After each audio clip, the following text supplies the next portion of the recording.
Tonight, SANDAG is moving full steam ahead with a project aimed at moving train tracks off the coastal bluffs and placing them inland. CBS 8's Rocio De La Fe has an update on what's next for the project and how people are reacting. SANDAG has revealed 3 alternative new routes that would move nearly 2 miles of tracks off the edge of the eroding seaside bluffs. SANDAG is narrowing down possible new routes for train tracks. The 3 most routes that we think are the most viable, the 3 routes that we think have the greatest potential to minimize environmental harm and community impacts. After gathering public feedback, SANDAG revealed 3 likely locations labeled Alternatives A, B, and C. All 3 options include tunnels.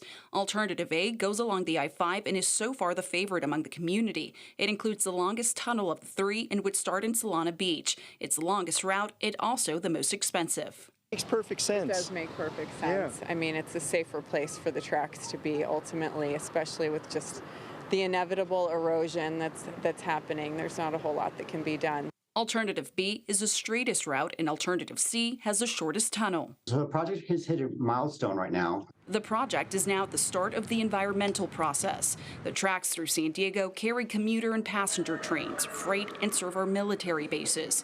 Keith Greer is the Deputy Director of Regional Planning at SANDAG and says an alternative route is essential to improving rail service and stabilizing the bluffs, which are threatened by rising sea levels and erosion. So very important to the economy of San Diego, very important to commuters.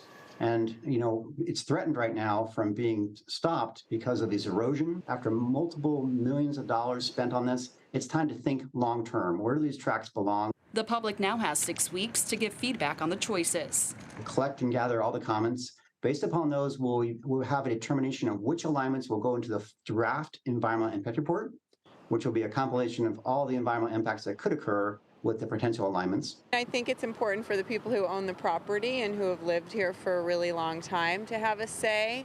It's a big deal. It's a big project. SANDAG is set to host a public meeting for the community to provide comments on the environmental process and give people a chance to meet with the project team on Tuesday, June 18th. For more information, go to cbs8.com and click on the online version of this story. Rocio De La Fe, CBS 8.